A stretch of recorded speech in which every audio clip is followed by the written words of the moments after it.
Y gracias a todos nuevamente por unirse a esta sala y a este coloquio estatal de titulación. Es una actividad que nos congrega a todos quienes trabajamos en esta universidad, en las diferentes licenciaturas, a todos nosotros como docentes, a nuestros directivos, a nuestra directora general, a nuestros estimados y queridos estudiantes que están inscritos ya en el semestre, último semestre, en el caso del IE, del AE, en el caso de la licenciatura de Educación e Innovación Pedagógica, en los cuatrimestres a partir del número 13 y hasta el 16. Nos hermana esta tarea, ¿sí? Porque todos estamos comprometidos, porque todos estamos convencidos que es un espacio formativo, donde los muchachos no solo muestran lo que han avanzado, sus borradores en algunos casos, los proyectos que están ya avanzados en otros, y en todos los casos siempre se participa con esta visión formativa y con el ánimo de recuperar, de recoger opiniones de gente conocedora, de gente experta en algunas ocasiones y en algunos casos, que abonan a que el trabajo que los muchachos llevan avanzando y llevan elaborando se mejore. Y próximamente ya esté en condiciones para que se presente en el examen profesional, si así lo deciden los rectores. Y sus votos obviamente son positivos para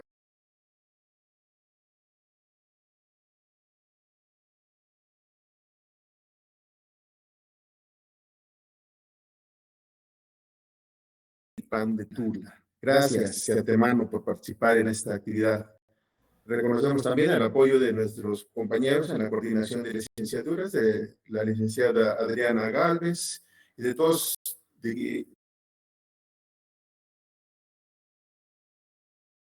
ustedes. Vamos entonces a dar continuidad al programa que tenemos ya pensado, ya proyectado para esta mañana tarde. Estamos ahora a punto de llevar a cabo la inauguración oficial a cargo de nuestra directora general. Posteriormente, presenciaremos la conferencia magistral de enfoques didácticos de la conquista del México, el discurso de la nueva escuela mexicana, al cargo del doctor José Eduardo Beltrán, y modera la doctora Marisol Vite Vargas. Posterior a ello, nos iremos a trabajar en las mesas, ¿sí? donde los muchachos habrán de poner sus trabajos alrededor de las 12:30 de la mañana. Regresaremos 12:45 aproximadamente al trabajo plenario, ¿sí? Y estaremos cerrando la actividad alrededor de las 3:15 de la tarde. Ese es el proyecto que tenemos en términos de tiempo y en términos de actividades para esta actividad. Hay alrededor de 170 ponencias, ¿sí? En diferentes temas, de acuerdo a las áreas temáticas de COMIE, que son las áreas donde nosotros nos apoyamos y orientamos el trabajo de ese tipo de actividades. Hay ponencias inscritas en prácticas educativas en espacios escolares, en desigualdades educativas, en asuntos multiculturales e interculturalidad, en procesos de formación, en educación y valores, en política y gestión de la educación, entre otras áreas temáticas. Vamos entonces, si no tienen inconveniente, a ceder la voz a nuestra directora general, la doctora Marisol Vite Vargas, para que nos dé su mensaje y nos haga favor de inaugurar este coloquio de titulación estatal. Muchas gracias por su escucha. Buenos días a todas y a todos. Pues cerrar un semestre con una actividad como esta, sin duda resulta muy importante. Por una parte, porque nos permite a los académicos, a los estudiantes, reunirnos en un espacio para dialogar sobre lo que desarrollaron a lo largo del semestre y a lo largo de la carrera. Y bueno, por otra parte también porque nos permite justo valorar lo que pudimos hacer para concretar los trabajos de titulación de los estudiantes de las distintas licenciaturas. Por ello, yo saludo con muchísimo agrado a los académicos de las sedes de Huejutla, Ixmiquilpan, Jacala, Pachuca, Tenango, Tula y Tulancingo. Y por supuesto, con muchísimo agrado, con muchísimo gusto, saludo a los estudiantes de estas sedes, de los programas de licenciatura en intervención educativa, licenciatura en administración educativa, licenciatura en educación e innovación pedagógica, y si no me equivoco, también se integraron los estudiantes de la licenciatura en educación preescolar y primaria para el medio indígena. Bienvenidos todos. Qué bueno que podemos abrir un espacio, reitero, para dialogar sobre lo que ustedes vivieron a lo largo de la licenciatura y la forma en que están cerrando la construcción de estos escritos que les permitirán concretar la titulación en la licenciatura. Agradezco, por supuesto, el esfuerzo que han desplegado los docentes, los académicos de todas las sedes en el acompañamiento a estos estudiantes que, sin duda, al elegir nuestra universidad, buscaban un espacio de profesionalización que les diera la garantía de construir las competencias, las habilidades, los saberes que en el futuro les permitirán enfrentar la dinámica del trabajo profesional. La posibilidad de este acompañamiento, el compromiso que cada uno coloca en las tareas que implica la construcción de un trabajo de titulación, sin duda ponen en juego múltiples cuestiones. Por una parte, los conocimientos, los conceptos que se fueron desarrollando a lo largo de los semestres, a lo largo de los trimestres, en las distintas licenciaturas, pero también la serie de habilidades superiores de pensamiento que permiten no solo apropiarse de esos conceptos, de esos elementos de orden teórico, sino sobre todo la posibilidad de construir nuevos conceptos, construir nuevas formas de entender el fenómeno educativo en lo general y los aspectos específicos que cada uno de los estudiantes elige como objeto de investigación e intervención en sus propios trabajos. Yo deseo que esta jornada nos permita encontrarnos en la construcción de los trabajos de titulación, pero sobre todo en la identificación de los elementos que entre todos pudimos construir a lo largo de este proceso formativo. Pues sin más, siendo las 11 horas con 18 minutos de este viernes 16 de junio del año 2023, se inauguran formalmente los trabajos de esta jornada, de este coloquio estatal de titulación, deseando para todos el mayor de los éxitos. Muchas gracias, excelente día. Ahora las cámaras, ahora las cámaras. Gracias, doctora.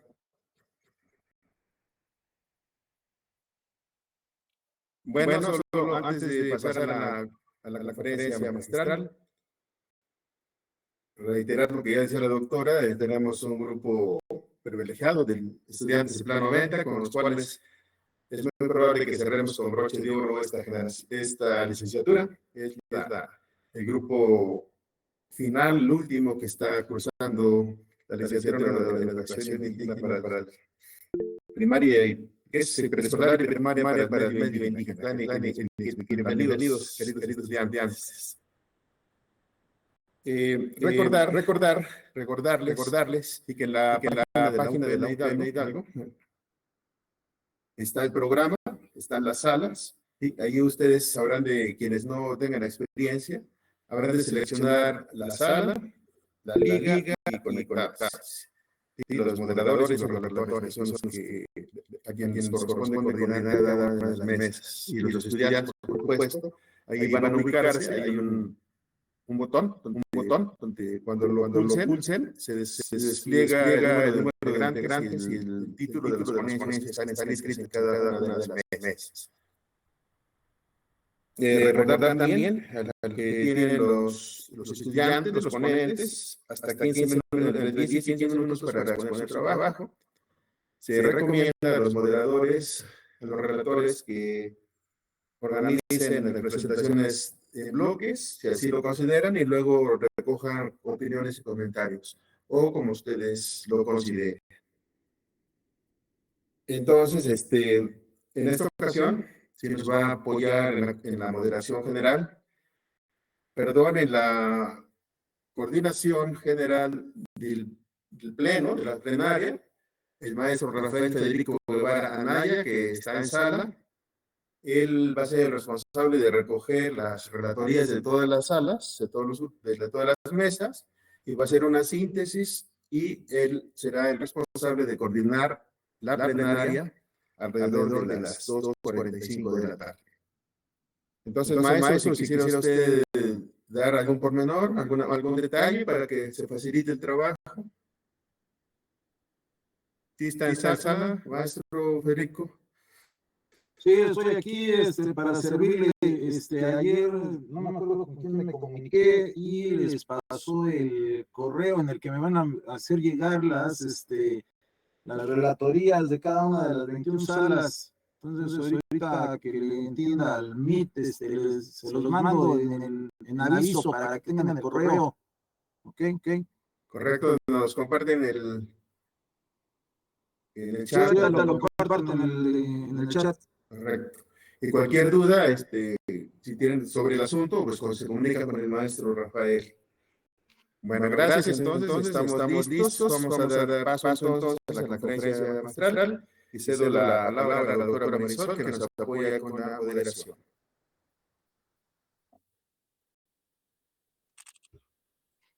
Muchas gracias. Pues para mí realmente es muy grato poder presentar a quien el día de hoy nos compartirá la conferencia magistral, un destacado académico de nuestra casa de estudios. Agradezco en primer lugar al doctor Eduardo Cruz Beltrán, que aceptara compartir en este coloquio parte del trabajo que está desarrollando en el campo de la investigación en historia de la educación. Y bueno, para esta ocasión, la posibilidad de compartir estos elementos del trabajo de investigación que está desarrollando específicamente con el tema enfoques didácticos de la conquista y virreinato en México, distanciamiento y puentes historiográficos entre propuestas curriculares y discurso oficial 2019-2022. Muchísimas gracias, doctor Eduardo Cruz Beltrán, por este espacio de compartir saberes. Y bueno, antes de darle la palabra, me voy a permitir leer una síntesis muy apretada del currículum del doctor José Eduardo Cruz Beltrán. El doctor es maestro en educación, egresado de la maestría en educación campo práctica educativa en nuestra casa de estudios, la Universidad Pedagógica Nacional Hidalgo. También es maestro en historia por la Universidad Nacional Autónoma de México y doctor en ciencias sociales por la Universidad Autónoma del Estado de Hidalgo. Es miembro del Sistema Nacional de Investigadores del Consejo Nacional de Humanidades, Ciencia y Tecnología. Es profesor de asignatura en nuestra casa de estudios en la sede de Pachuca y simultáneamente director de una escuela primaria. Es miembro de la Sociedad Mexicana de Historia de la Educación. Sus líneas de investigación son didáctica de la historia, usos políticos de la historia, historiografía e historia regional del estado de Hidalgo, y sus publicaciones más recientes son UBIBN, IBI Patria, apuntes relativos a la creación del estado de Hidalgo e Hidalgo ex libris, temas de historia y literatura hidalguenses. Estas son algunas de las publicaciones que nos comparte ahora el doctor, pero bueno, en la propia universidad ha desarrollado también algunas publicaciones que por supuesto invitamos a los estudiantes a acercarse a ellas. Y bueno, como en esta ocasión la palabra importante en este momento es la palabra del doctor Eduardo Cruz Beltrán, le cedemos el micrófono para que pueda compartirnos el contenido de esta importante conferencia. Muchas gracias. Gracias. Gracias, doctora. Muchísimas gracias a todas y todos ustedes. Pues sí, un saludo muy especial a las estudiantes, dos estudiantes de esta casa de estudios que están en este proceso de titulación, que están en este proceso de conclusión de los trabajos finales. Pensaba yo en alguna manera de lograr conectar este tema que ahora presento con lo que se ha trabajado o con lo que ustedes han trabajado en sus respectivos seminarios de titulación. Quizá sería muy apretado, muy sintético la idea de presentar algo, pero pensaba yo, y que bueno, pues más adelante también en los elementos teóricos, metodológicos, en el contraste de fuentes de información, que es lo que voy a presentar también, en no quedarnos únicamente con los autores consagrados, ¿no? Con los que tenemos en muy alta estima, sino también con trabajar con aquellas otras vertientes teóricas, aquellas vertientes emergentes que están surgiendo a raíz de la investigación. Yo aprovecho pues para desearles el mejor de los éxitos en esta etapa previa a la titulación en sí misma. Y pues bueno, agradecerles desde luego a la doctora Marisol Vite en su calidad de directora general de la UPN, desde luego como académica, al doctor Eleazar, a la coordinación de licenciaturas, por permitirme compartir en este espacio el resultado de una investigación que realicé en el seno de nuestra universidad y que, bueno, pues posteriormente será publicada en una revista de carácter indexado, de la cual pues ya pronto daré más detalles al respecto. Miren, este es un trabajo que he estado desarrollando desde los últimos años, en donde me he enfocado a entender los usos políticos y los usos sociales que tiene la historia. Soy profesor, actualmente dirijo una escuela primaria y a su vez, pues bueno, soy profesor de asignatura en la universidad y siempre he tenido esta área de acción investigativa dentro de la historia y dentro de la didáctica. Pertenecemos a un claustro de investigadores, digamos, no sé si selecto o muy privilegiado dentro de la universidad, que tiene algunas preocupaciones intelectuales, y una de ellas es para mí el lograr que la historia como una disciplina científica y posteriormente como una disciplina escolar logre permear de manera un poquito más profunda en los espacios curriculares, ¿no? Sobre todo los que trabajamos en la educación básica, pues vemos la apabullante, digamos, presencia del español y de las matemáticas en nuestra educación básica, casi de manera absoluta. Y reflexionaba para mí, y después, pues bueno, es lo que quiero compartir con ustedes, que el aprendizaje del español y de las matemáticas, como las tenemos ahora, pues tienen un origen precisamente con lo que voy a hablar, con la presencia de los europeos en América, con la presencia de los europeos en México desde hace 500 años. De tal suerte que hoy, en este momento, me comunico con ustedes en la lengua castellana, ¿no? que habrían traído los españoles precisamente hace 500 años con un proceso que nosotros denominamos la conquista. Entonces, para mí me resultó muy interesante ver cómo a 500 años de distancia la conquista o la llamada conquista de México sigue siendo un proceso muy vigente. Y me llamó más la atención cuando el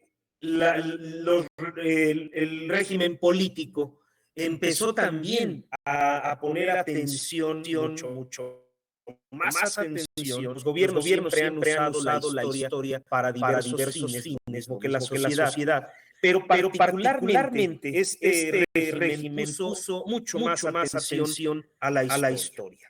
Esto, desde luego, trajo implicaciones políticas que se verán reflejadas, desde luego, en los discursos de una nueva reforma educativa que se llama la nueva escuela mexicana.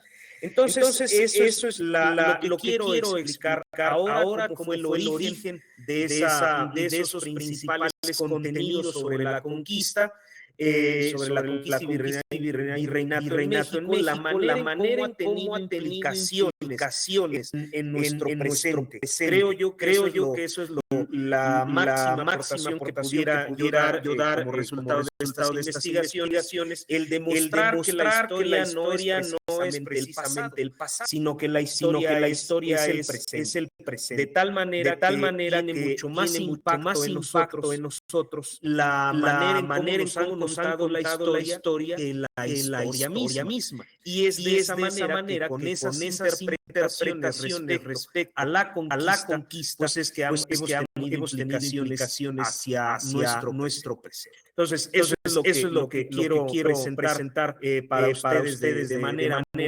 muy breve el día de hoy. Me he permitido presentar o traer algunas diapositivas, espero que puedan verse, y de no ser así, pues me avisen con oportunidad. Bueno, como les decía, este trabajo lo hemos titulado La conquista y el virreinato en el discurso de la nueva escuela mexicana. Primero que nada, entender cómo ha sido la educación en México en relación con la enseñanza de la historia. Mucho de lo que nosotros poco mucho sepamos sobre la historia de México, sobre la historia de nuestros pueblos, sobre la historia del mundo, que se ha llamado universal, pero que al final de cuentas es la historia europea, ¿no?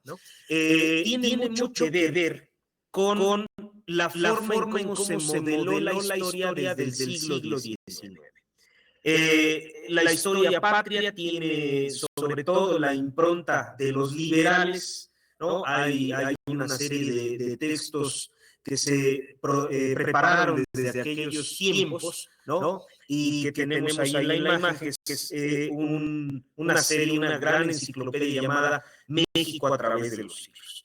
Entonces, de esa manera se empezaron a crear distintas interpretaciones acerca de ese momento fundacional de México, que es la conquista, ¿no? Lo que llamamos la conquista, y posteriormente el México del virreinato, que constituye en parte de la raíz del México actual, lo cual voy a explicar más adelante.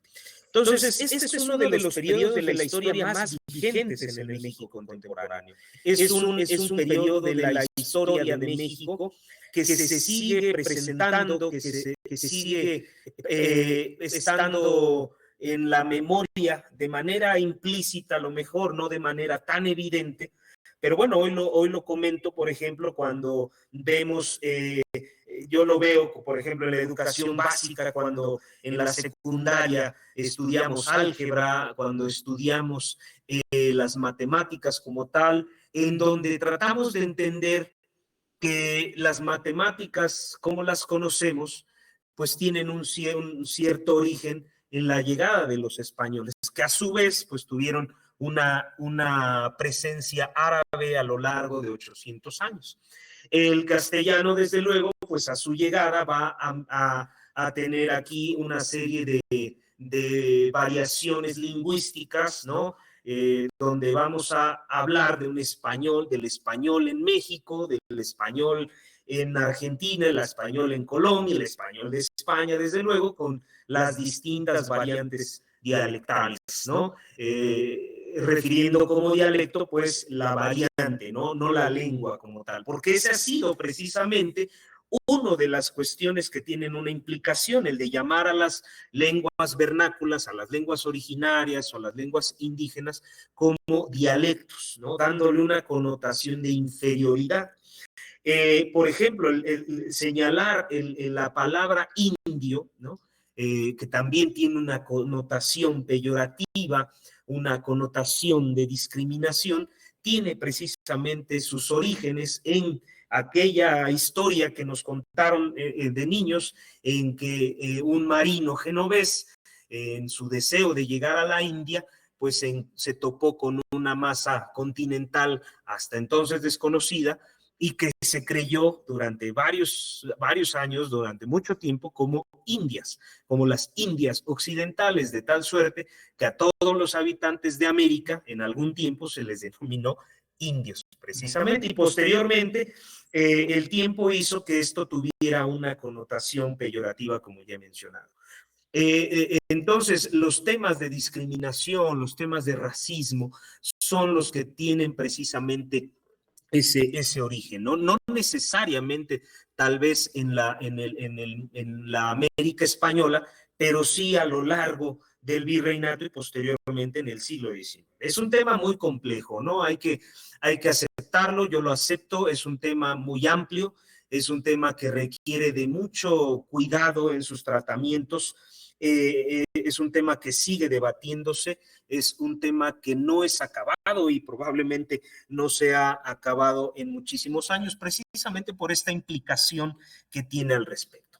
Entonces, vamos a mencionar que hay un primer momento, ¿no? Que es la visión presidencial de la historia. Entonces, tenemos a un presidente de México que ha puesto muchísima atención en su visión de la historia de México, de tal manera que a él se le ha considerado como un presidente historiador, un presidente aficionado a la historia, que ha escrito su propia visión de la historia en muchísimos libros. Es un presidente que ha publicado diversos libros y dentro de su programa de gobierno ha escrito algunas ideas donde se apoya en la historia para tener un sustento de su plan de gobierno.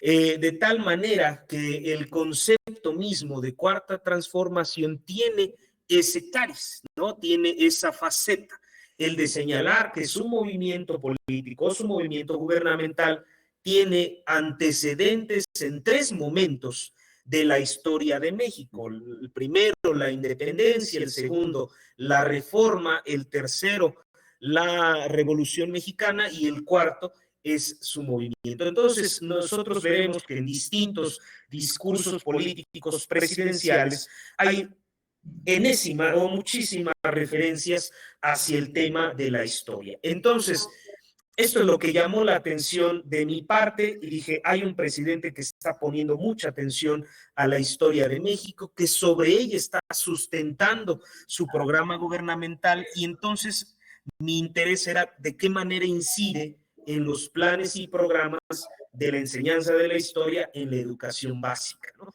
Y entonces cito ahí a un historiador michoacano que dice, si un país ve casi obsesivamente a su pasado, es México. Entonces, vemos ahí cómo hay una visión historiográfica de la historia como maestra de la vida, ¿no? Ya ha sido superada esa teoría. Sin embargo, esta es a la que se adscribe el Poder Ejecutivo mexicano. Entonces, doctor Eduardo, perdón, le interrumpo un momentito. No está corriendo la presentación, no sé si... A ver. Okay. Ahí está la que dice primer momento. Ok, perfecto. Muy bien. Entonces, gracias. Perdón, de ahí no me muevo. Creo que la anterior sí se vio, ¿no? Muy bien. Entonces, continúo. Gracias por hacerme la aclaración para que sigamos avanzando. Les agradezco mucho. Bueno, entonces, hubo una controversia en el año 2019 cuando el presidente de la República envía una carta al gobierno de España y a la Santa Sede para hacer una especie de reconciliación, ¿no? Entre el Estado español, entre la Santa Sede, entre el Estado Vaticano, con los países latinoamericanos y concretamente con México, ¿no? En referencia a la conquista ¿no? En donde se solicitaba en términos muy generales que aquellas entidades europeas pidieran un perdón por los agravios de la llamada conquista. Esto trajo como, por supuesto, una serie de controversias, una serie de polémicas, ¿no? En la que, bueno, no vamos a adentrarnos aquí, es producto de otro trabajo de investigación ya concluido que tengo al respecto, para entender la historia desde los gobiernos mexicanos.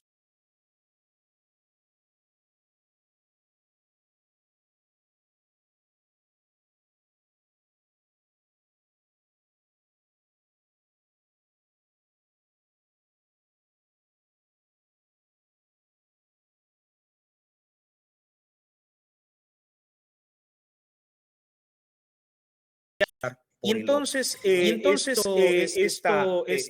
petición de perdón por parte del gobierno mexicano trajo opiniones encontradas, desde luego, unos a favor, otros en contra. ¿Y cuál es la presencia? Esto también es algo que yo quisiera comentar, porque lo he hecho también con mis estudiantes en la universidad, el hecho de extraernos un poco de estas posturas de antes de tomar partido, como señala, si algo vamos a aprender de la historia es antes de juzgar hay que comprender. Entonces, comprender los puntos de vista, símbolos distintos entre una postura y otra. Entonces, aquí se trataba de entender cuál era el motivo por el cual se estaba solicitando este perdón, pero sobre todo era la pregunta, ¿cómo lo reflejamos nosotros, los profesores, los maestros que estamos frente a grupo? ¿Cómo lo reflejamos en nuestras escuelas? Y entonces, bueno, de este puente, de esta visión presidencial, ahora yo me hice una pregunta, ¿no? Todos cuando tenemos un proyecto de titulación, pues hacemos preguntas detonadoras o preguntas que desarrollan nuestra investigación o nuestra intervención, en el caso de la intervención educativa, ¿no? Entonces, ¿cómo este discurso, estas ideas, trascienden de la visión personal de alguien interesado en la historia de su país y que al tiempo de ser un funcionario, de suma importancia puede incidir en el discurso educativo que se genere como un enfoque curricular? Entonces, pues bueno, ahora bien, quiero presentar los datos básicos de un documento que se llama Plan o Programa Sintético y Programa Analítico, que para muchos profesores, si es que están escuchándome, pues hay ciertos quebraderos de cabeza respecto a esta nueva terminología, pero que es producto de que es un proyecto en construcción, de que es una reforma en construcción, ¿no? Y que de esta manera nosotros los docentes podemos hacer adecuaciones curriculares dentro de ciertos contenidos. Y entonces encontramos en los campos formativos ética, naturaleza y sociedades el tema de la enseñanza de la historia, ¿no? Concretamente en el cuarto grado, quinto grado. Y yo seleccioné ahí tan solo algunas finalidades, y es este análisis de las transformaciones sociales, naturales, económicas y políticas ocurridas en el país. Y por supuesto, esto que me parece muy importante, ¿no? Que es el de comprender que el presente es resultado de las decisiones y acciones de las sociedades del pasado.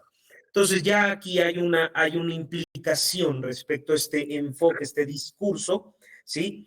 Con lo que se plantea en la enseñanza, ¿no? En donde la historia es presente, la historia está presente, la historia está viva, así como nosotros tenemos una historia familiar, una historia personal, pues va ascendiendo hacia una historia posteriormente del barrio, de la comunidad, de la localidad, del municipio, y así progresivamente hasta entender el país y el mundo. Entonces, tales son, en términos muy generales, los planteamientos de esta reforma educativa, que además, pues, está en consonancia con lo que se ha trabajado también anteriormente, ¿no? Con estos enfoques pedagógicos. Y bueno, al respecto, las actividades de aprendizaje concretas para este tema fue indagar en fuentes primarias, secundarias, hemerográficas, digitales, orales, sobre la invasión española. Entonces, ¿qué significa esto en concreto? Ya se le está dando una connotación de invasión, ¿no? De hecho, hablaban ahora de algunos cambios, por ejemplo, se escucha a la noche triste, ahora ya no se maneja ese término, ¿no? Sino que se señala como noche alegre, según algunas expresiones también que escuchábamos por ahí. El escuchar los discursos presidenciales, el escuchar lo que dice la prensa, porque se hablaba de un adoctrinamiento, ¿no? Se hablaba de que estas nuevas propuestas curriculares trataban un cierto adoctrinamiento, una lectura muy profunda, una lectura conciencia, una lectura científica nos hace ver que es todo lo contrario, ¿no? Entonces, en esta revisión que a veces hace la prensa en la inmediatez, pues bueno, es precisamente la labor de los académicos el de tratar esas posturas o esas visiones de una manera mucho más centrada, ¿no? De una manera mucho más científica. Y entonces, en ese sentido, se hablaba de la importancia del diálogo acerca de la desigualdad de los pueblos originarios, de los afrodescendientes y de las personas esclavizadas. Hasta hace algunos años se ha reconocido una otra raíz, que es la raíz africana, en ciertas regiones de México, principalmente en Guerrero, en Veracruz, ¿no? Donde hay pueblos que se autodenominan afrodescendientes. Y bueno, para ello me permití consultar algunos materiales educativos emergentes, algunos materiales que todavía, que bueno, ya están en acceso libre, ha habido algunas versiones impresas, hay otras versiones de manera digital, para descarga digital. Quien quiera consultar estos libros que tenemos en la imagen, Historia del Pueblo Mexicano y México, Grandeza y Diversidad. Estos, bueno, uno ha sido editado por el Instituto Nacional de Antropología e Historia y el otro ha sido editado por el Instituto Nacional de Estudios Históricos sobre las Revoluciones de México. Entonces, han sido trabajos colectivos, han sido trabajos que han tenido esa oportunidad de mostrar perspectivas científicas más aterrizadas respecto a estos temas que generan mucha polémica o que generan mucha controversia, ¿no? Y algunas de estas ideas que quiero rescatar es algunas palabras donde señala la propia visión presidencial, ¿no? Donde dice que la historia, palabras del presidente, de nuestro presidente mexicano, la historia de México es larga, rica, contiene múltiples enseñanzas, a pesar del dominio de las élites conservadoras, el pueblo mexicano ha logrado resistir humillaciones, explotación y malos gobiernos. Y por el otro lado tenemos esta perspectiva científica dentro del mismo texto que hace un contraste, que dice que más bien el gobierno de México fue hijo del gobierno de Nueva España, no del mexica.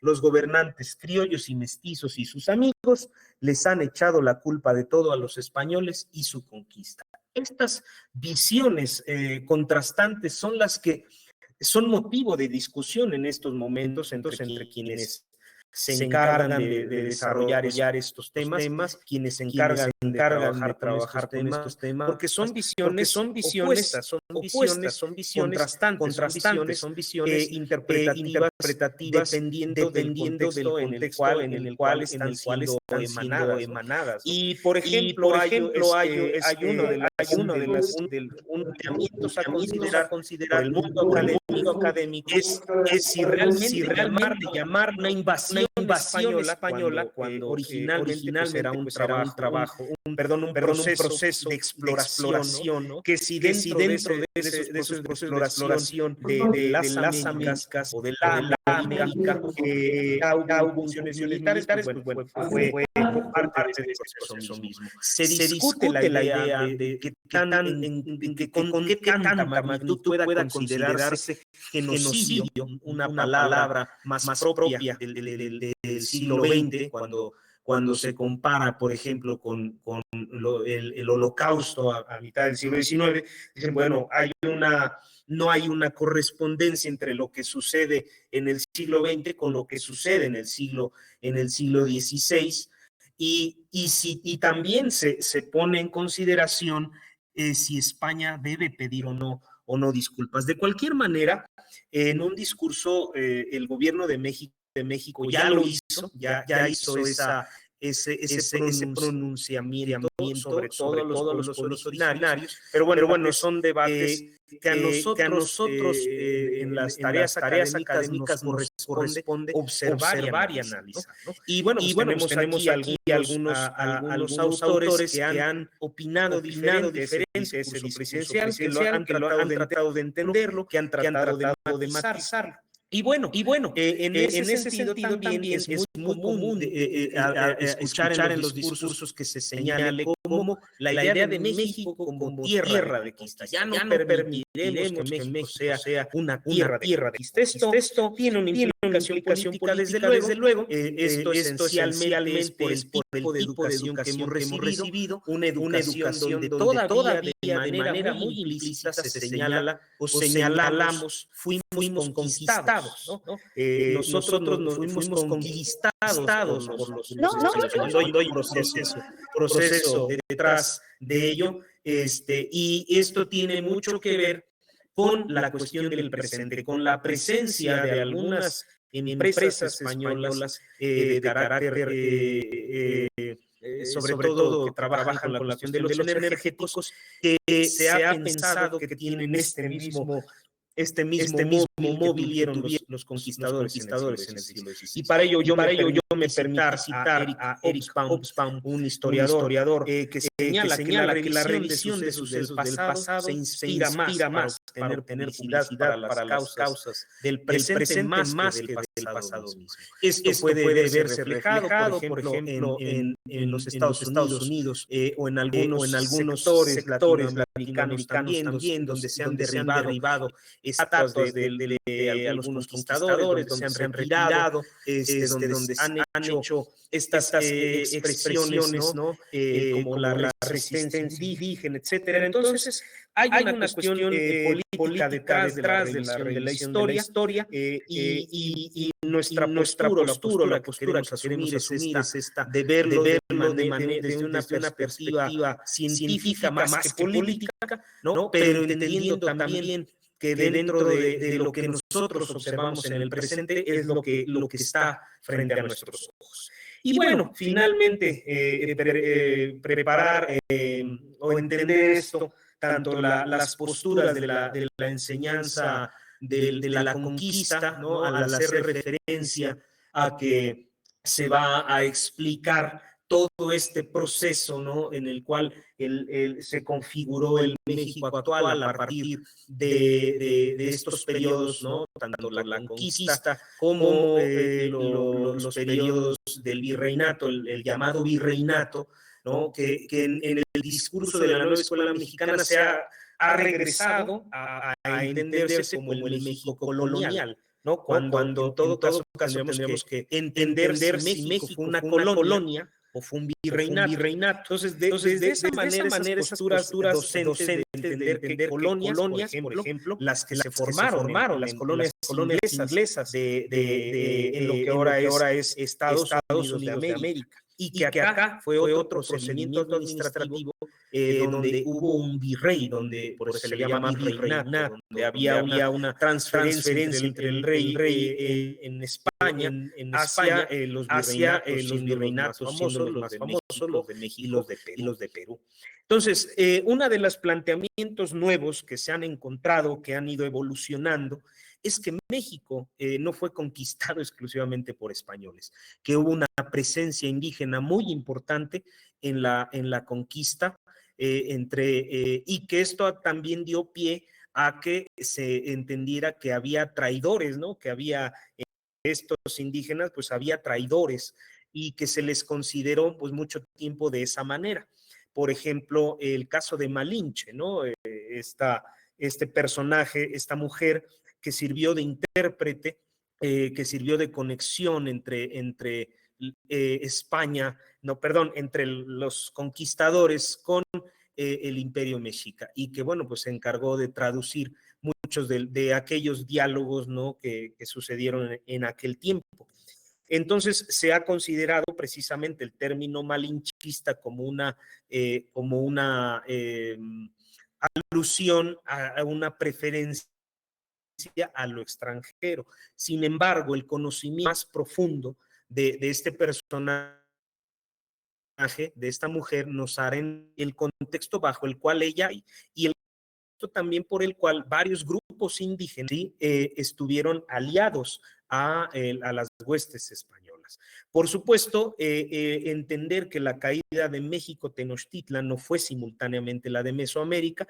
Esto también es algo que está matizándose. ¿Por qué? Porque entendemos que la Ciudad de México, México Tenochtitlan, pues no es el país completo, ¿no? Esto también ha sido una repercusión del centralismo con el que se tiene de la Ciudad de México respecto al resto de la población, de la población mexicana, de tal suerte que a veces entendemos las noticias nacionales como lo que ocurre en la Ciudad de México.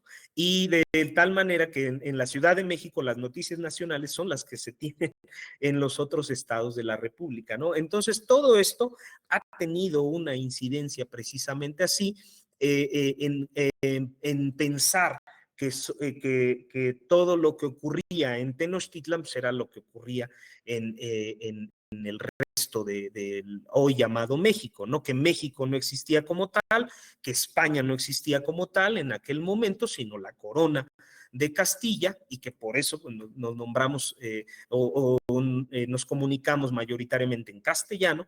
Y bueno, son todas estas las implicaciones que suceden en los términos de enseñanza y que están precisamente en los documentos que están revisando los profesores en estos momentos. Y bueno, también el señalar que el gobierno mexicano pues ya hizo una ceremonia, un pedimento de perdón en el 2021, y el de matizar que el término genocida, como se ha denominado, pues también ha sido como un acto deliberado. Dejo por último estos dos libros para quien quiera profundizar o para quien quiera contrastar esta información. Insisto, es un tema muy complejo, pero particularmente en términos de enseñanza es muy importante, así lo entiendo, que nosotros como docentes comprendamos ese proceso, comprendamos esa idea de qué es lo que ocurrió para poderla explicar, para poderla comprender, ¿no? Más que con los afanes de odio, de rechazo, de resentimiento, el de entender que forman parte de nuestros procesos de conformación territorial, de nuestros procesos de organización social, de organización política. Entonces, eso es quizá una de las mayores aportaciones que se pretende con esta reforma educativa, pero es precisamente en nosotros los docentes, así como hay docentes que ponen muchísima atención a la enseñanza de la lengua, otros que ponen muchísima atención a la enseñanza de la matemática, está esta otra vertiente en que se pone atención al aprendizaje de la historia. ¿Por qué? Porque es una manera de visibilizarla y es una manera de demostrar que está más presente que nunca en nuestras vidas. Y pues bueno, con esto quiero concluir, hacer referencia, son trabajos de investigación que están presentándose en esta universidad, y que bueno, pues tienen como objetivo el de revitalizar estas áreas de investigación, tanto de enseñanza de la historia como de historia de entonces, son proyectos, algunos concluidos, algunos avances, otros que están en vías de construcción, y en algunos más, quiero compartirles, pues ya en proceso de publicación. Muchísimas gracias. Pues bueno, estamos aquí, atentos a sus comentarios. Muchas gracias, doctor Eduardo. Muchas gracias, doctor Eduardo. Sin duda, apasionante. apasionante, me parece que una de las cuestiones que se recuperan desde esta perspectiva es esta comprensión del concepto de historia mismo de desde un lugar distinto, tradicionalmente cuando hablamos de historia pensamos en el pasado. Aquí lo que nos está mostrando el doctor Eduardo es que no hay una referencia solo al pasado, sino justamente a esta idea del devenir humano, es decir, cómo se van articulando los elementos del pasado, el presente y el futuro para entender cómo se transforman, cómo hay continuidades, cómo hay ciclos, cómo hay distintas formas de transcurrir del tiempo. Muchas gracias, doctor Eduardo. Pues abrimos el espacio para algunas preguntas. Han levantado la mano Esmeralda Cruz, José Luis Flores. Entonces vamos en ese orden. Esmeralda. Creo que no. José Luis Flores. Hola, aquí. ¿Me escuchan bien? ¿Me escuchan bien? Sí, gracias. Sí. Gracias. Muchas gracias, doctor Eduardo, gracias por traer a cuenta este asunto de la historia. Miren, les platico una anécdota con un amigo catalán, se llama Ignasi. Vino a Pachuca y quería conocer la zona arqueológica de Tula. Y fuimos, y él estaba maravillado viendo allí los Atlantes, y cómo se ve, ¿no? Desde ese alto lugar donde están la pirámide de Tula, toda la zona arqueológica. Y ya de regreso, bueno, yo lo vi, estaba llorando, conmovido. De regreso le dije, oye, Ignacio, ¿cómo ves lo que pasó a tus antepasados que vinieron y mucha parte de nuestra historia, nuestra cultura se perdió? Y él me dijo, espérame, José. No son mis antepasados, son tus antepasados. Los míos se quedaron allá. ¿No? Entonces eso me pareció como muy interesante para repensar que los españoles que llegaron, pues esos son nuestros antepasados, ¿no? Con los que tendríamos que revisar nuestra identidad. Otra cosa que les quería platicar. Ok, ya me acordé. En Cholula, Puebla, en la plaza, hay una placa. Esa plaza está en el centro de Cholula, se llama Plaza de la Concordia.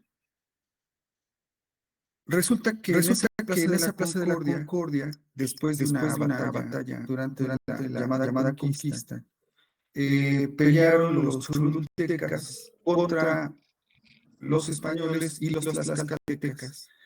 Y en una noche perdieron los de Cholula, y en una noche mataron en esa plaza 5,000 indígenas. Los mataron en esa plaza. Dicen que chorreaba sangre. Actualmente, en esa plaza dicen que hay fantasmas, ¿no?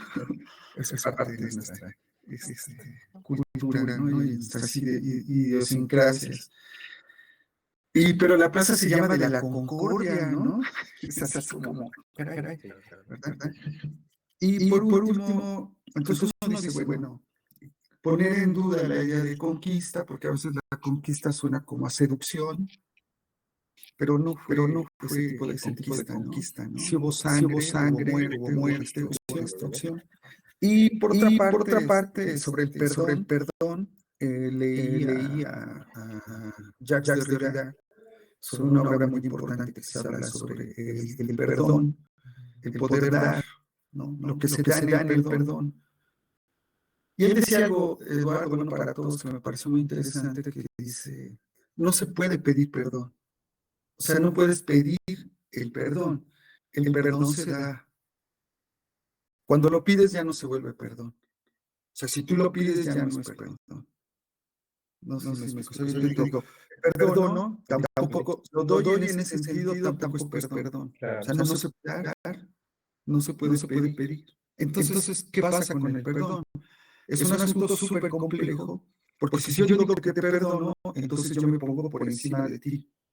Y te digo, desde mi benevolencia, yo soy buena onda y te perdono. ¿No? Y si yo lo pido, pues entonces realmente no es perdón, porque fue solicitado.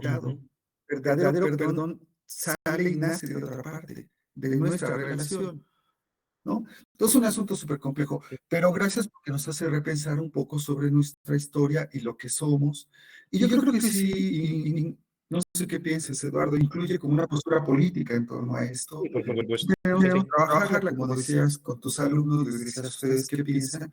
Yo pienso que desde los niños es revisar la historia con esta perspectiva crítica y que nos haga repensar sobre lo que ahora pensamos para un futuro, ¿no?, que estamos construyendo, pues que nos permita reconsiderar lo que hemos vivido y qué queremos ser en el futuro, ¿no? Muchas gracias. Gracias. Muy amable, gracias. ¿Alguien más? Planteamos otras dos, Sí. doctor Eduardo. ¿Está bien? Ok, entonces está Angélica Galicia y después el doctor Raúl Macuil. Correcto. Hola a todos. ¿Qué tal? A mí me gusta que en realidad que he visto que tomes, se retomen este tema. ¿Sí me escuchan? Sí, perfecto. Sí, perfecto. Y que retomes estos temas, uno, trabajados en la UPN. Dos, pues si con este enfoque me gusta cómo lo estás dando, enriquece muchísimo, ¿no?, estos escenarios, estas historias, etcétera. Efectivamente, falta mucho que hacer, pero desde el ámbito educativo. Y en ese sentido, yo tenía una pregunta, si ya la tienes contemplada, y si no, pues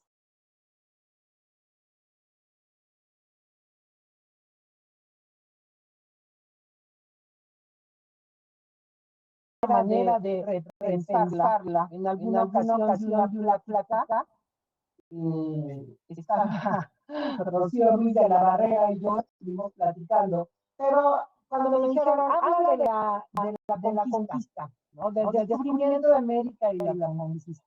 Entonces dije,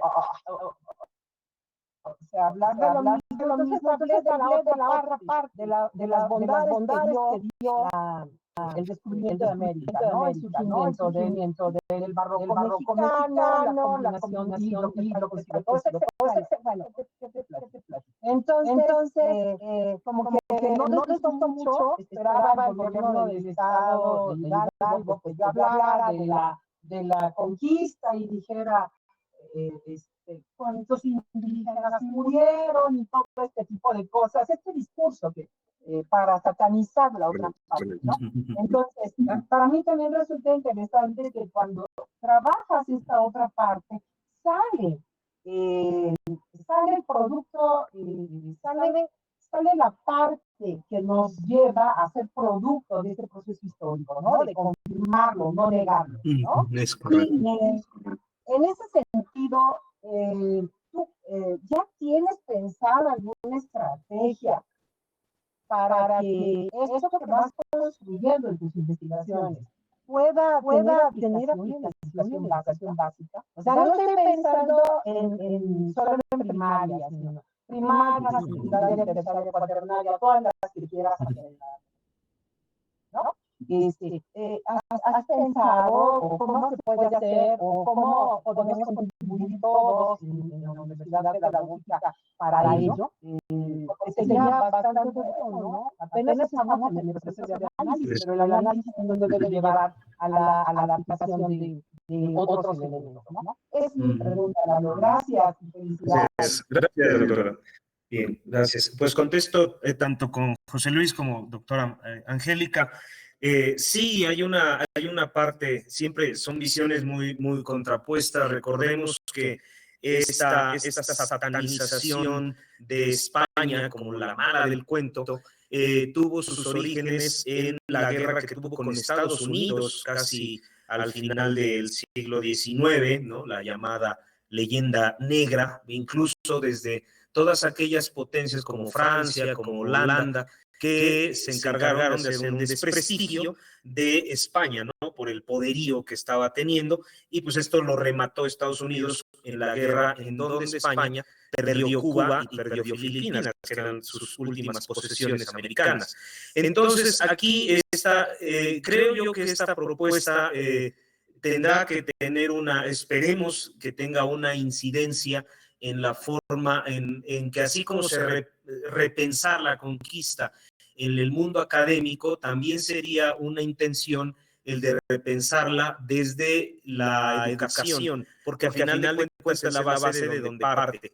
Hecho yo también ya algunas propuestas, es un texto que saldrá próximamente, que se llama Cristóbal Colón va a la cocina, en donde haga una serie de planteamientos o de enfoques didácticos concretos ya aterrizados a las aulas de algunas escuelas, en donde se toma este tema del descubrimiento de América, del encuentro de los mundos, para entender las implicaciones, vamos a llamarlo positivas o negativas, pero las implicaciones muy generales de lo que ha ocurrido con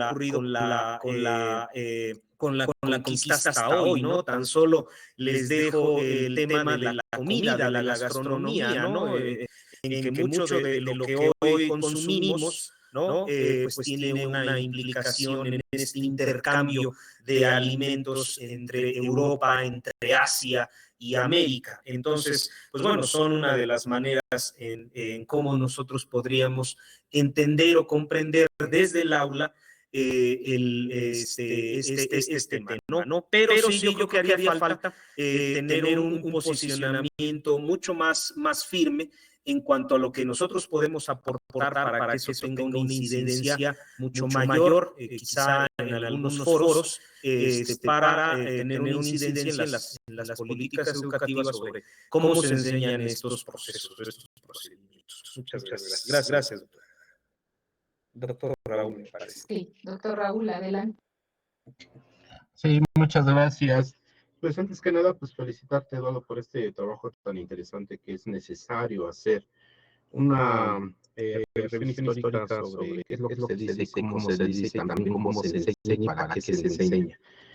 Esta perspectiva, sin embargo, y esa perspectiva y posturas que nos muestras, esas posturas políticas sobre este tema también es interesante.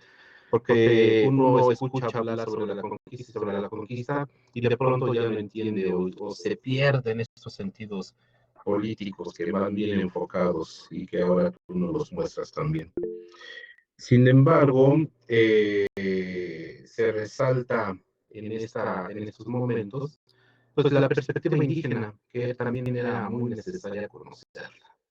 O sea, sí sobre la conquista, pero la conquista, pues como lo dijiste, pues no solamente lo hicieron los españoles, lo hicieron los otomíes, los mazahuas, los tlaxcaltecas, los zapotecas, un montón de pueblos que contribuyeron a la caída de la Ciudad de México, Tenochtitlan, más de toda Mesoamérica, pueblos que hasta el siglo XIX cayeron, y otros de los cuales nunca fueron conquistados, como los mijes.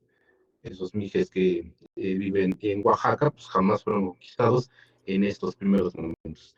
Es importante lo que mencionas y también esta cuestión de pensar y repensar qué fue este territorio, si una colonia o un virreinato, o qué, porque también hay mucha tinta vertida en diferentes textos y tú nos vas como mostrando los caminos sobre cómo se llamó este territorio, o cómo no lo bautizaron este territorio los que llegaron a estas tierras. Y pues yo creo que es necesario este tipo de acercamientos, de revisiones, de crítica y sobre todo también de mostrar qué es lo que dice el gobierno y también qué es lo que piensan, qué es lo que se está escribiendo en el medio académico. Pues felicidades por ese trabajo y pues me gustó mucho. Gracias.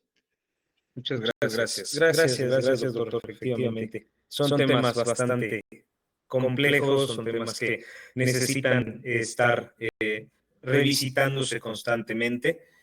Y pues bueno, con trabajos como el que hoy comento, pues son la punta, son una perspectiva hacia la cual podemos tratar sobre todo desde el tema educativo, ¿no? Entonces, pues ese también hay un punto de incidencia muy importante, sobre todo tú que trabajas con estos temas.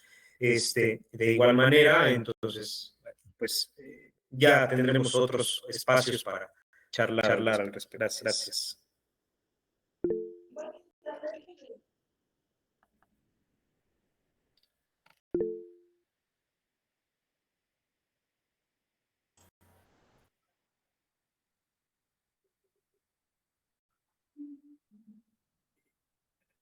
Doctor Eleazar levantó la mano. Perdón, aprovecho para solicitar que le den acceso a Dulce Itzel, la intérprete, por favor.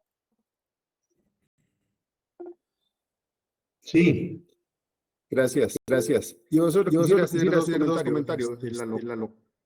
Sí. Me parece, en esto que tú, en ese rastreo y este análisis histórico de ese último sexenio en el que estamos viviendo, de cómo se entiende la historia, creo que me parece que vale la pena mencionar ese sentido práctico con el cual se ve la historia, con el cual nuestro presidente ve la historia, el sentido práctico, ¿sí? Y que está dirigido, ¿sí?, en todas las mañaneras y siempre que puede el presidente se dirige a nosotros los jóvenes, ¿sí?, como una enseñanza, como una cátedra diaria de la historia, y cómo la historia, al conocerla, nos permite entender e interpretar los distintos contextos y las diferentes prácticas de una serie de actores, ¿no?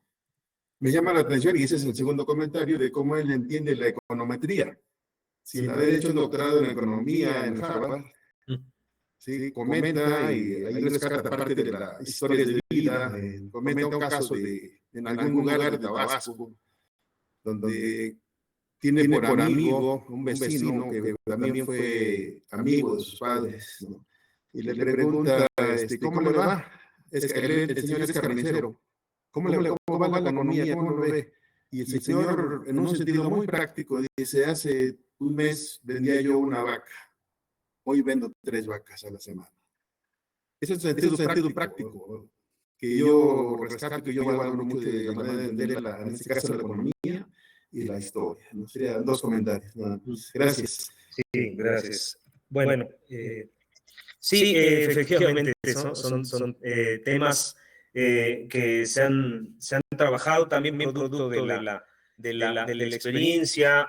Habría que revisar los proyectos de nación, los cuales he consultado precisamente para estos efectos, con la manera de tratar de entender desde todos los ángulos posibles cómo hay una perspectiva del presente a partir del pasado. Entonces, tanto en temas económicos, sociales, políticos, desde luego, pues hay un sustento en las acciones del pasado mexicano. Entonces, pues bueno, es muy interesante, muy amplio el tema, doctor. Gracias por su comentario. Adelante, doctor Carlos. Gracias, rápidamente, porque ya se nos está pasando el tiempo. Felicitar por la conferencia a Eduardo, porque es una perspectiva interesante ver que en la pedagógica pues, se hace también pluralidad analítica sobre diversos temas desde distintas perspectivas y enfoques, ¿no? Me hizo recordar una frase de Reinhard Koselleck, ¿no? Que él decía justamente algo así, ¿no? Como que los que tienen el poder en la historia, ¿no?, para definirla, pero no definen la presente ni la futura, definen la pasada siempre, para justificarse ahora, ¿no? Y eso ha pasado pues en un montón de lados, ¿no? Claro, lo documenta con la historia oficial y la no oficial, siempre tiene esa carga, por supuesto. Y bueno, me hizo pensar esta dinámica, por ejemplo, cuando estudiaba el doctorado, que lo hice en otro país, la historia oficial sobre este fenómeno, particularmente en España, sí tiene un matiz que que no es el mismo que se está planteando aquí ni del que se tenía en los gobiernos anteriores. Y era diferente al que se tenía, por ejemplo, en Barcelona.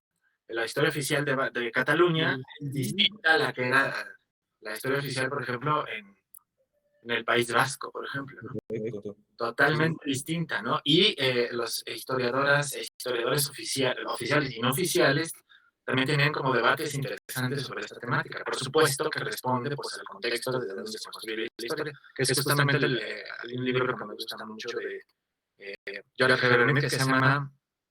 Ay, no me acuerdo, ahorita mismo no me recuerdo. Ahorita, por aquí lo tengo, pero bueno, como los diálogos del presente, ¿no? O sea, el pasado se lee desde el presente todo el tiempo, ¿no? Entonces depende de la coyuntura en la que se está, ¿no? Entonces la objetividad en la historia es como, pues muy volátil, ¿no? Y que por esa razón también, y otros autores dicen, por esa razón la historia no se considera propiamente, sí, desde un campo científico, pero más como una humanidad, ¿no? Entonces, nada más comentarlo ahí. Muchas gracias. Muchas gracias, maestro. Gracias, doctor. Sí, por último, comentar esto. También allá en España, pues tienen estos propios debates.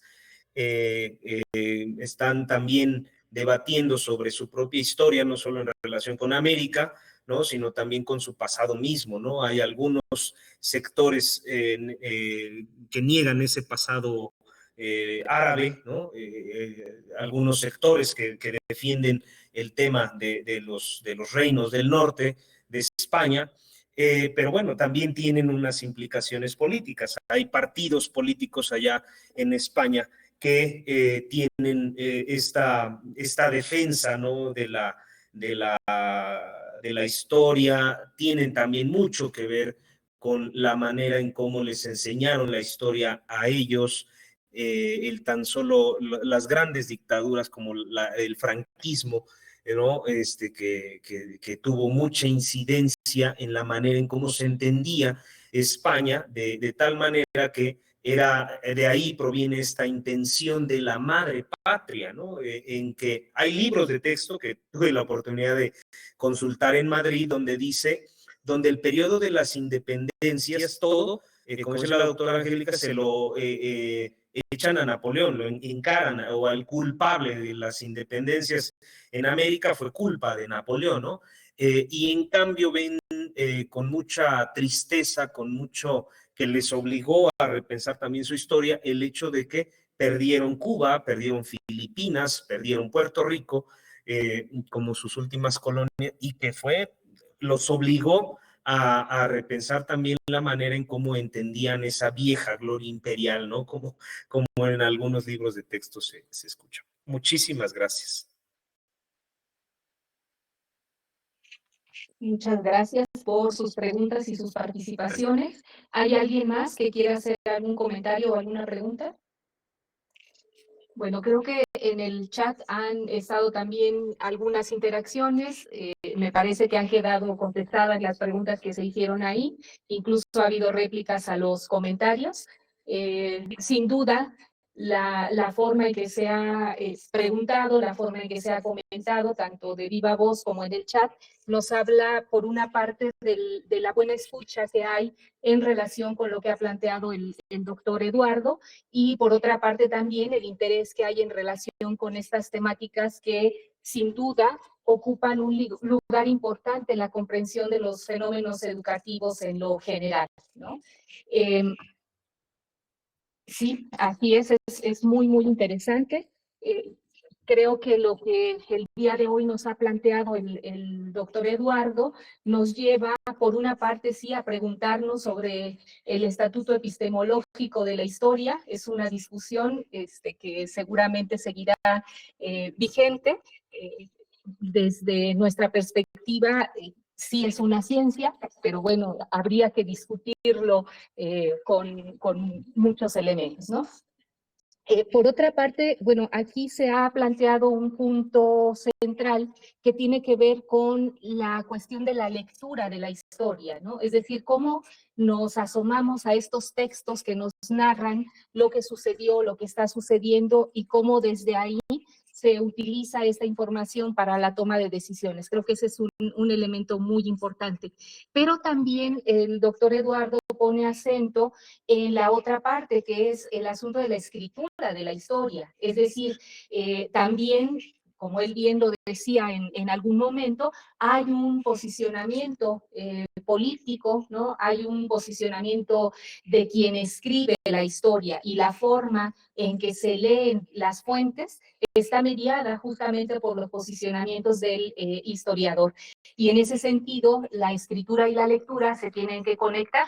Es decir, tendríamos que hacer este ejercicio de lectura también reconociendo los lugares desde los que el historiador ha producido la narrativa histórica. Y bueno, para los estudiantes de licenciatura, les diría, fíjense cómo esta posibilidad de mirar desde la perspectiva histórica los fenómenos que ustedes están estudiando les llevaría a tener una mayor comprensión del propio fenómeno, y en ese sentido a identificar desde dónde y hacia dónde se puede transformar la práctica educativa, los fenómenos específicos que ustedes están analizando. Es importante que recurran a las fuentes desde las que se produce la historia, ¿no? Los documentos de archivo, por supuesto, los monumentos, todos estos elementos. Bueno, ahora también en las perspectivas historiográficas más recientes, las fotografías, por ejemplo, se consideran una fuente para la escritura de la historia. Entonces hay que recurrir a estos elementos que nos permitan comprender cómo es que se está desarrollando un fenómeno en este continuo presente, ¿no? En este eterno presente que enlaza el pasado, el presente y el futuro. Doctor Eduardo Cruz Beltrán, muchísimas gracias. Ha sido una charla muy, muy enriquecedora. Y bueno, Gracias. voy a permitirme hacer entrega simbólica de la constancia, a reserva de que en otro momento le hagamos llegar físicamente este documento. Y bueno, la constancia dice: Universidad Pedagógica Nacional, Unidad 131 Hidalgo. Perdón, creo que no se está mirando. ¿Sí se ve la constancia? Sí. Sí. Gracias. Dice Universidad Pedagógica Nacional, Unidad 131 Hidalgo, sede General Pachuca, otorga la presente constancia al doctor José Eduardo Cruz Beltrán por impartir la conferencia magistral Enfoques didácticos de la conquista de México en el discurso de la nueva escuela mexicana, en el marco del coloquio estatal de titulación llevado a cabo en esta casa de estudios. 16 de junio de 2023, atentamente educar para transformar, firma su servidora, directora general. Pues demos un aplauso al doctor Eduardo, por esta charla tan interesante, que espero deje abiertas estas otras aristas, desde las cuales podemos continuar el diálogo. Muchísimas gracias. Y bueno, cedo la voz al José Eleazar para las indicaciones. ¿Puedo compartir? Sí, ¿verdad? No me dejo compartir.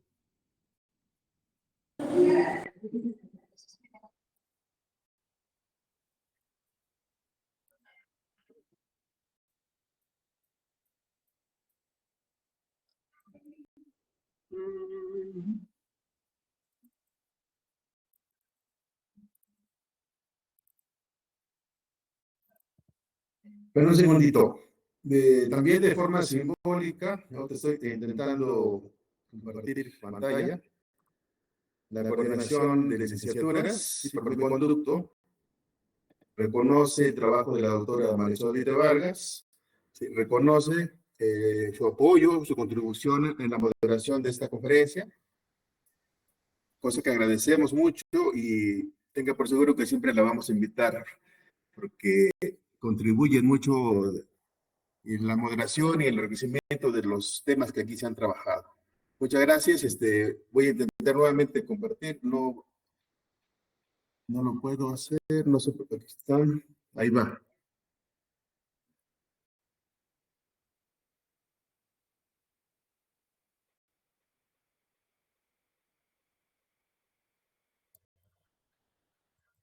¿Sí se ve? Sí. Bueno, esa es la constancia, ¿sí? Que en términos generales subraya el texto que ya leyó la doctora Marisol y reconoce su moderación en el trabajo que el maestro ha presentado esta tarde. Muchas gracias, doctora. Y muchas gracias también al doctor Cruz. Gracias.